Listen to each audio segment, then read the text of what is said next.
Good morning tenth class, how are you all? I hope you all are fine. So बेटे, हमने अपने 5 chapters जो हैं वो कंप्लीट कर लिए हैं. Today we are going to start our chapter number 6, but according to book ये हमारा चैप्टर 3 है. मतलब हमने रेंडमली चैप्टर्स किए हैं. तो चैप्टर 3 आज हम स्टार्ट करेंगे, metals and non metals. Clear? So metals and non metals की जनरल इंट्रोडक्शन आपको पता ही है. आपने ये 9th में तो नहीं, 8th में ये चैप्टर थोड़ा सा ज़रूर पढ़ा होगा. ठीक है. In class 9th you have learned about various element also. आपने 9th में एलिमेंट ज़रूर पढ़े हैं. You have seen that element can be classified as metal और non metal on the basis of their properties.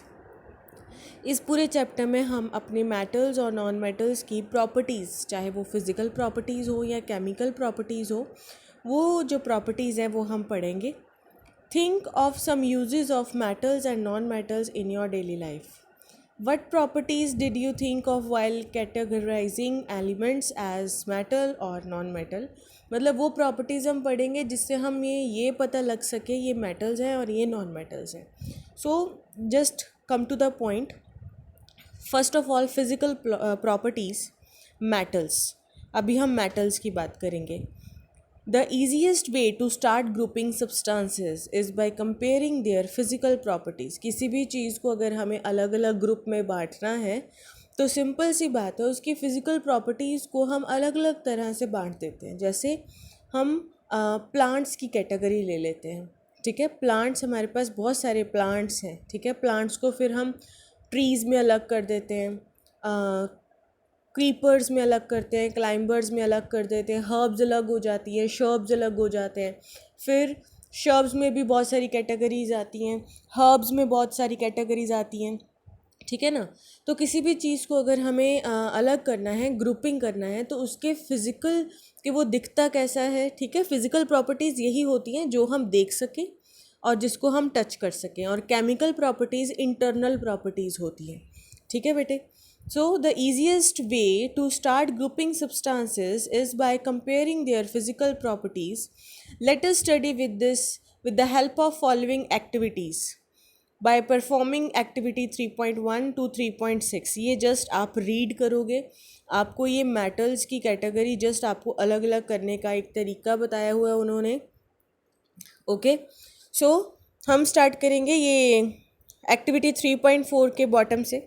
The ability of metal to be drawn into thin wires is called ductility. Clear? नहीं.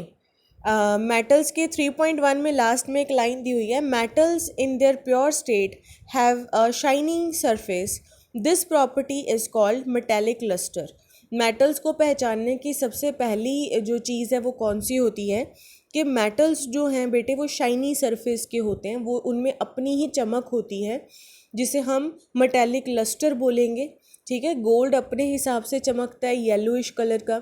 Silver जो है वो अपने हिसाब से चमकेगा, aluminium, copper, brass. ठीक है. तो ये सारे के सारे जो मेटल्स हैं वो अपनी अपनी चमक देते हैं. Next is, you will find that metals are generally hard. The hardness varies from metal to metal. Metal जितने भी हैं बेटे वो सारे के सारे सॉलिड ही हैं. ठीक है. सिर्फ एक मरकरी को छोड़ के, बिकॉज मरकरी ही एक लिक्विड मेटल है हमारे पास. मरकरी एक मेटल है बट वो रूम टेम्परेचर पे लिक्विड है. बाकी सारे के सारे जो मेटल्स हैं वो हमारे पास सॉलिड है. वो अलग बात है कि कुछ हार्ड सॉलिड है, कुछ सेमी सॉलिड है. ठीक है. जैसे iron is a very tough, but gold इतना टफ नहीं होता, उसको मोल्ड किया जा सकता है हीट के साथ. और उसी तरह से सोडियम है, सोडियम तो इतना सॉफ्ट होता है कि उसको हम नाइफ़ के साथ कट कर सकते हैं, जैसे हमारी इरेज़र होती है. ठीक है. So all metals are hard but hardness varies from metal to metal. Next is, you will find that some metal can be beaten into thin sheets. This property is called malleability. आपने देखा होगा कि कुछ जो metals हैं उनको जब हम थोड़ा हीट करते हैं और उनको हैमर करते हैं तो वो शीट्स में कन्वर्ट हो जाते हैं. आपने देखा होगा स्वीट्स के ऊपर वो चांदी का वर्क जो लगाया होता है वो सिल्वर ही होता है, वो चांदी ही होती है बिल्कुल बारीक, उसको शीट्स में कन्वर्ट कर देते हैं. या फिर हमारे जो हम अपना टिफ़िन रैप करके लेके जाते हैं, एल्युमिनियम फॉयल, वो भी एक मेटल है, उसे शीट में कन्वर्ट किया हुआ. ठीक है. उसी तरह गोल्ड की भी शीट बनती है, बाकी भी मेटल्स की शीट बनाई जा सकती हैं। तो हैमर करने के बाद जब मेटल शीट्स में कन्वर्ट हो जाते हैं उनको हम क्या बोलेंगे, मेलेबिलिटी। क्लियर? जैसे did you know that gold and silver are the most malleable metal? Obviously gold and silver सबसे ज़्यादा मेलेबिलिटी की जो प्रॉपर्टी है इनके अंदर होती है। Clear? Next is the ability of metal to be drawn into thin wires is called ductility. अब वही मेटल्स हैं जिनको हम हैमर करने के बाद अगर वो वायर्स में कन्वर्ट हो रहे हैं, जैसे हम गोल्ड की भी बिल्कुल बारीक से बारीक वायर भी ले सकते हैं, कॉपर की वायर बनती है, सिल्वर की वायर बनती है, एल्युमिनियम की वायर बनती हैं। ठीक है, मतलब हैमर करने के बाद अगर वो वायर में कन्वर्ट हो जाए तो उसे हम डक्टिलिटी बोलेंगे। प्रोसीजर मतलब उस प्रोसेस को डक्टिलिटी बोलेंगे। अगर हैमर करने के बाद शीट्स में कन्वर्ट हो जाए तो उसे मैलेबिलिटी बोलेंगे। Clear? Gold is the most ductile metal. You will be surprised to know that a wire of about 2 kilometer length can be drawn from 1 gram of gold। सिर्फ 1 ग्राम गोल्ड से 2 kilometre लंबी तक wire बनाई जा सकती है। अब आप खुद आइडिया लगा लो कि वो कितने की बनेगी। ठीक है, वो कितनी ज़्यादा बारीक होगी। Clear? It is because of their malleability and ductility that metal can be given different shape according to our needs। तो ये मेलेबिलिटी और डक्टिलिटी की ही एक ऐसी प्रॉपर्टी के कारण ही मेटल्स हमें डिफरेंट तरह की शेप जो है वो देने में ईजी हो जाते हैं। Clear? Next is can you name some metal that are used for making cooking vessels. क्या आप कुछ ऐसे मेटल्स का नेम बता सकते हैं जो कुकिंग में काम आते हैं? Do you know why these metal are used for making vessels? आपको पता है कि वेसल्स बनाने के क्यों काम आते हैं? वो इसलिए बिकॉज ये देखो कुछ, क्योंकि बिकॉज मेटल जो हैं they are good conductor of heat. ठीक है ना? The above activity shows that, ये जो उन्होंने एक्टिविटी बताई है, देखो साथ में एक बर्नर और ऊपर क्लैंप और स्टैंड लगाया हुआ है ना, उन्होंने क्या किया, मेटल की वायर यूज़ की है उसके ऊपर, metal wire, because metals are good conductor of heat and have a high melting point। The best conductor of heat are silver and copper। Lead and mercury are comparatively poor conductor of heat। सो जो cooking vessels हैं वो भी हम metals के ही बनाना prefer करते हैं because they are good conductor of heat. वो बहुत जल्दी हीट हो जाते हैं, प्लस उनका जो मेल्टिंग पॉइंट है वो बहुत हाई होता है। वो हम नॉर्मल कुकिंग से वो मेल्ट नहीं होते, उनके लिए बहुत ज़्यादा हाई टेम्परेचर चाहिए होता है। Clear? So next is do metals also conduct electricity? Yes, आपने देखा होगा कॉपर की वायर्स पड़ती हैं। ठीक है, टंगस्टन्स की वायर होती है। You must have seen that wire that carry current in your homes having a coating of polyvinyl chloride, जिसे हम पीवीसी की कोटिंग बोलते हैं, अ rubber like material. Because rubber है तो वो इंसुलेटर है, वो इलेक्ट्रिसिटी को कंडक्ट तो करेगा नहीं। तो wire, electric wires are coated with substances because उसके अंदर जो कॉपर वायर है, अगर हम डायरेक्ट कॉपर को टच करेंगे तो करंट हमें भी लगेगा, तो उसके ऊपर हम एक पीवीसी की कोटिंग कर देते हैं ताकि वो थोड़ा इलेक्ट्रिसिटी प्रूफ बन जाए हमारे पास। मतलब अगर हम वायर को पकड़ते भी हैं तो हमें करंट नहीं लगेगा, बिकॉज इंसुलेटर हैं तो वो अपने में से करंट को कंडक्ट नहीं करेंगे। What happen when metal strike a hard surface? Do they produce sound? Yes, the metals that produce a sound on striking a hard surface are said to be sonorous. Clear? जो metals अगर hard surface से टकराते हैं तो वो क्या होगा, अपने से आवाज़ प्रोड्यूस करते हैं, साउंड प्रोड्यूस करते हैं, तो metals are sonorous. Clear? Can you now say that school bell are made up of metal? अब हम बोल सकते हैं कि जो स्कूल बेल है वो भी, चाहे वो आयरन की है या अगर हम मंदिर में जा रहे हैं तो वो जो बेल लगी होती है, जो घंटी लगी होती है, वो पीतल की बनी होती है, वो मेटल की होती है, क्योंकि वो गूंजती है उससे आवाज़। क्लियर बेटे? तो ये अभी तक हमने जितना भी पढ़ा ये मेटल की फ़िज़िकल प्रॉपर्टीज़ हैं। ठीक है, मेटल सबसे पहले हमने क्या पढ़ा कि वो शाइनी सरफेस होता है। उसके बाद हमने पढ़ा metals are generally hard but hardness sometime vary to metal. और नेक्स्ट हमने पढ़ा मेलेबिलिटी कि वो शीट्स में कन्वर्ट हो जाता है। देन हमने पढ़ा डक्टिलिटी कि वो वायर्स में कन्वर्ट हो जाता है। After that we read metals are good conductor of heat. Next, metals are good conductor of electricity. Next, metals are sonorous। Clear. तो ये 4-5 चीज़ें जो हैं वो फिज़िकल प्रॉपर्टीज़ हैं मेटल्स की। Now we are coming to non metals. Clear. अब हम नॉन मेटल्स के बारे में पढ़ेंगे। नॉर्मल सी बात है, जो हमने मेटल्स में पढ़ा बिल्कुल उसका ऑपोजिट नॉन मेटल होता है। क्लियर। लस्टर की बात करें तो नॉन मेटल्स बिल्कुल भी लस्ट्रस नहीं होते, उनमें बिल्कुल शाइन नहीं होती एक्सेप्ट ग्रेफाइट।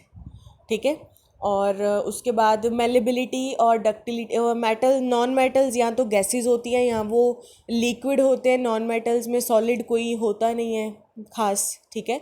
तो इसलिए वो हार्डनेस भी उनमें नहीं होगी। हार्डनेस नहीं होगी तो उनमें हैमर करने का तो चांस ही नहीं है, तो मेलेबिलिटी और डक्टिलिटी भी नहीं होगा। ठीक है। And second thing, non metals are bad conductor of heat and electricity. ठीक है। सिर्फ एक ब्रोमीन एक ऐसा नॉन मेटल है जो गुड कंडक्टर है काइंड ऑफ हीट इलेक्ट्रिसिटी के लिए, बट अदरवाइज सारे के सारे जो नॉन मेटल्स हैं they are bad conductor of heat and electricity. और मेटल गैसेज हैं और लिक्विड हैं तो वो आवाज़ भी प्रोड्यूस नहीं कर सकती, so they are not sonorous kind of material. Okay, यही चीज़ें हैं जो हमने आगे पढ़नी है इसमें। सो shall we start with the non-metals?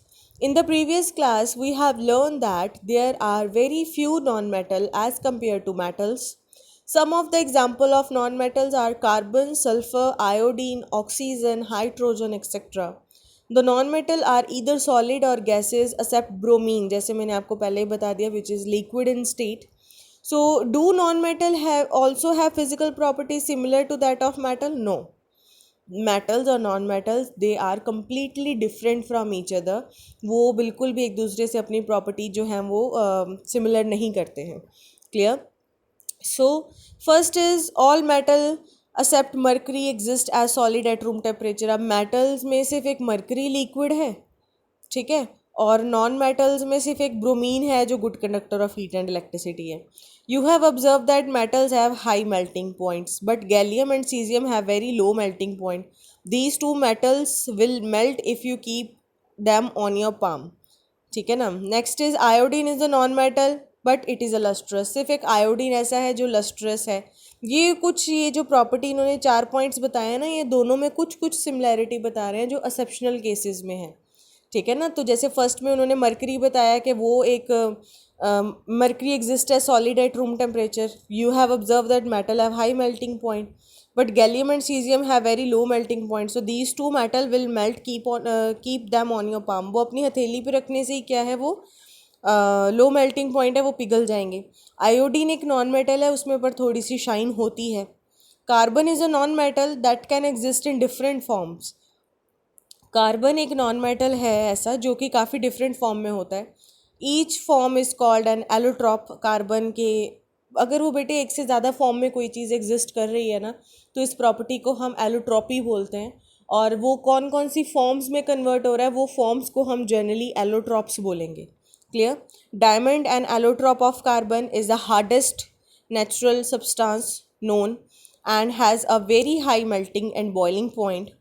Graphite, another allotrope of carbon, is a conductor of electricity. Fourth, alkali metal lithium, sodium, potassium are so soft that they can be cut with a knife. They have low density and low melting points. Clear? So, most non-metal produce acidic oxide when dissolved in water. On the other hand, most metal give rise to basic oxide. You will be learning more about these metal oxide in the next section also. Non metals जो हैं वो acidic oxide बनाएंगे जब भी वो water के साथ react करेंगे, और जो मेटल हैं वो बेसिक ऑक्साइड बनाएंगे जब वो वाटर के साथ रिएक्ट करेंगे। ठीक है। तो ये एक पेज नंबर 40 पे आपके पास 2 क्वेश्चन हैं। Give an example of a metal which is liquid at room temperature. Mercury. Can easily cut with knife, हमने अभी पढ़ा। Lithium, sodium, potassium. Is the best conductor of heat. Silver and copper, हमने अभी पढ़ा। Poor conductor of heat. Poor conductor of heat कौन से होंगे? Non metals are poor conductor of heat ना। So explain the meaning of malleable and ductile. ये हमने ऊपर अपनी डेफिनेशंस में किया हुआ है मेलेबिलिटी। एक्टिविटी 3.3 के बाद एक पैरा है, वो मेलेबिलिटी की डेफिनेशन बता रहा है आपको, और एक्टिविटी 3.4 के बाद डक्टिलिटी की जो डेफिनेशन है वो आपको बता रहे हैं। तो ये एनसीईआरटी में से आपके क्वेश्चन सॉल्व हो रहे हैं। जो बच्चे बोल रहे थे या जिनको होता है कि एनसीईआरटी से रीडिंग, तो ये आपके एनसीईआरटी में से क्वेश्चन बेटे सॉर्ट आउट हो जाएंगे। Next is chemical properties of metals. अब मेटल की केमिकल प्रॉपर्टीज़ कौन कौन सी हो सकती हैं, ठीक है। सबसे पहले तो केमिकल रिएक्शन एयर से स्टार्ट हो जाती है, ना ही हम उसे किसी केमिकल में डाल रहे हैं, ना कोई एसिड ना कोई बेस, एयर से, मॉइस्चर से सबसे पहले जो केमिकल रिएक्टिविटी है वो स्टार्ट हो जाती है। एयर से आप लोगों ने कौन कौन सी रिएक्शंस होती हुई देखी हैं, जो नॉर्मल लाइफ में हम देखते हैं, रस्टिंग ऑफ आयरन देखी है हमने, ठीक है। लोहे को अगर हम ज़्यादा देर मॉइस्चर में रखते हैं तो उसे जंग लग जाता है, ये केमिकल चेंज है, ठीक है। और इसी तरह से what happen when metals are burned in air. अब बेटे मैग्नीशियम जो है, मैग्नीशियम भी एयर के कांटेक्ट में आता है तो वो बर्न हो जाता है।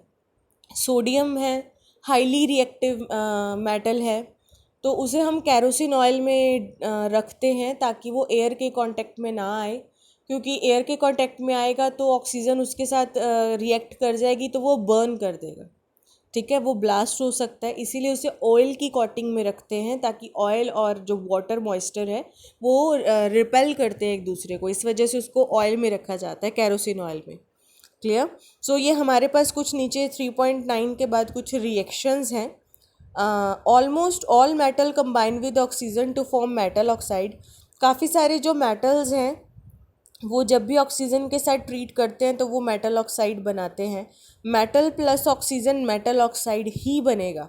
फॉर एग्जांपल अगर कॉपर को ऑक्सीजन के साथ ट्रीट करवाएंगे तो कॉपर ऑक्साइड, एल्युमिनियम को ऑक्सीजन के साथ ट्रीट करवाएंगे तो एल्युमिनियम ऑक्साइड या फिर एल्युमिनियम ट्राईऑक्साइड भी बोल सकते हैं। अब आप ये जो इन्होंने 3O2 और 4Al लिखा हुआ है ना, ये बैलेंसिंग होगी। ये बैलेंसिंग आप देखोगे आपको आती है, ये 9th का वर्क है, ठीक है। Recall from chapter 2 how copper oxide react with hydrochloric acid.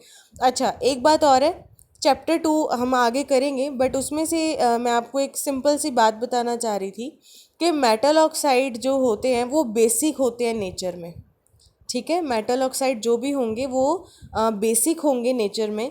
तो जब भी एक ये जैसे इन्होंने दिया ना, copper oxide react with hydrochloric acid, we have learned that metal oxide are basic in nature, but some metal oxides such as aluminium oxide, zinc oxide show both acidic as well as basic behavior। जो normally जो metal oxide है वो basic oxide होते हैं, but कुछ जो है वो एल्युमिनियम ऑक्साइड, जिंक ऑक्साइड जैसे एसिडिक करेक्टर भी शो करते हैं और बेसिक करेक्टर भी शो करते हैं। इन करेक्टर जो बोथ करेक्टर को शो करें उनको हम एम्फोटेरिक ऑक्साइड बोलेंगे। ये बेटे लास्ट ईयर का सेट बी का क्वेश्चन है 10th का बोर्ड का, व्हाट आर एम्फोटेरिक ऑक्साइड। तो एम्फोटेरिक ऑक्साइड बेटे जो दोज ऑक्साइड या those metals which shows both behaviour acidic as well as basic, these are called amphoteric oxide. Most important topic है। Aluminium oxide react in the following manner with acids and base. सबसे पहले aluminium को हमने acid के साथ treat करवाया। अब HCl कौन सा एसिड है? हाइड्रोक्लोरिक एसिड, ठीक है। तो AlCl3 बना देगा प्लस H2O रिलीज़ हो जाएगा। और दूसरी तरफ से जब अगर हम एल्युमिनियम को बेस के साथ ट्रीट करवाते हैं बेटे, जिनके लास्ट में OH लगा होता है ना, हाइड्रोक्साइड लगा होता है, चाहे वो सोडियम हाइड्रोक्साइड है, पोटाशियम हाइड्रोक्साइड है, मैग्नीशियम हाइड्रोक्साइड है, कैल्शियम हाइड्रोक्साइड है, वो सारे के सारे बेस होते हैं, ठीक है। जब भी हम किसी मेटल ऑक्साइड को बेस के साथ ट्रीट करवाएंगे तो सॉल्ट बनता है, sodium aluminium oxide plus water release हो जाएगा। चाहे हम किसी मेटल ऑक्साइड को एसिड से ट्रीट करवाएं, चाहे हम किसी मेटल ऑक्साइड को बेस के साथ ट्रीट करवाएं, वो हमेशा वाटर रिलीज़ करेगा और सॉल्ट बना देगा। अब सॉल्ट इसमें खाने वाला सॉल्ट नहीं है, ठीक है। ये सॉल्ट है कि पॉजिटिव और नेगेटिव, मतलब जो चार्जेस को प्रोड्यूस करे, जो आयंस जनरेट कर दे, उसे भी हम सॉल्ट ही बोलते हैं। Clear. So next is most metal oxide are insoluble in water, but some of these dissolve in water to form alkalis. Sodium oxide and potassium oxide dissolve in water to produce alkali as follows। अब देखो sodium oxide को water के साथ treat करवाएंगे तो sodium hydroxide बन जाएगा, potassium oxide को वाटर के साथ ट्रीट करवाएंगे तो वो सोडियम हाइड्रोक्साइड बन जाएगा। मतलब उनके कहने का ये है कि अगर किसी मेटल को, अब देखो पूरी मैं रिएक्शंस को रिकॉल कर रही हूँ पेज नंबर 41 की स्टार्टिंग से। मेटल और ऑक्सीजन को ट्रीट करवाया तो मेटल ऑक्साइड बन गया, ठीक है। मेटल और ऑक्सीजन, चाहे कोई भी मेटल हो, कोई भी मेटल को ऑक्सीजन के साथ ट्रीट करवा दो तो मेटल ऑक्साइड बन जाएगा। क्लियर। अब वही मेटल ऑक्साइड बेटे अगर हम एसिड के साथ ट्रीट करवाएंगे तो एसिडिक ऑक्साइड बनता है, वही मेटल को अगर हम बेस के साथ ट्रीट करवाएंगे तो बेसिक ऑक्साइड बनेगा। बट कुछ ऐसे हमारे पास मेटल्स हैं जो एसिड के साथ ट्रीट भी होते हैं और बेस के साथ भी ट्रीट होते हैं, वो एसिडिक मीडियम भी शो करते हैं, बेसिक मीडियम भी शो करते हैं, तो उनको हम एम्फोटेरिक ऑक्साइड बोलते हैं। जैसे इसमें एल्यूमिनियम की एग्जांपल दी हुई है, ठीक है। एल्युमिनियम को बेस के साथ करेंगे तो एल्युमिनियम को बेस के साथ किएंगे तो सोडियम एल्यूमिनेट बनेगा। एल्युमिनियम को अगर हम एसिड के साथ करेंगे तो एल्युमिनियम क्लोराइड बनेगा। तो ये एम्फोटेरिक ऑक्साइड बनाता है एल्युमिनियम, ठीक है। और नेक्स्ट हम क्या पढ़ रहे हैं कि अगर मेटल ऑक्साइड वाटर के साथ ट्रीट करें तो वो हाइड्रोक्साइड ही बनाएगा, ठीक है। मेटल ऑक्साइड, पहले हमने मेटल और ऑक्सीजन मिला के मेटल ऑक्साइड बनाया, फिर हमने मेटल ऑक्साइड को एसिड बेस के साथ बताया तो एम्फोटेरिक ऑक्साइड में डिफरेंस बताया। अब हम मेटल ऑक्साइड को वाटर के साथ ट्रीट करवा रहे हैं, ठीक है, तो वो वाटर के साथ हमेशा हाइड्रोक्साइड ही बनाएगा। क्लियर। अभी तक के लिए इतना ही।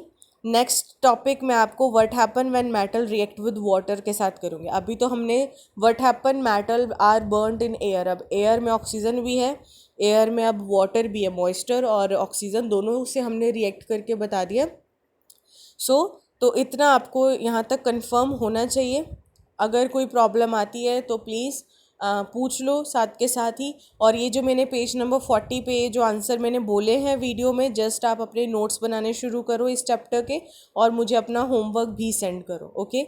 और इस चैप्टर की मैंने PDF आपको सेंड कर दी हैं, और जिनके पास बुक्स नहीं हैं तो प्लीज़ अपनी बुक्स भी ले लो साथ के साथ। हम चैप्टर NCERT से ही पढ़ेंगे और टर्म में बेटे आपके MCQs very short question in between आएंगे चैप्टर में से, और क्वेश्चन आंसर NCERT में से भी हो सकते हैं, और मैं कुछ एक्स्ट्रा क्वेश्चंस भी आपको करवाऊंगी। Clear. If you have any problem regarding this chapter या what happen with the metal are burned in air, then please do send a voice message on my number, okay. Take care, thank you.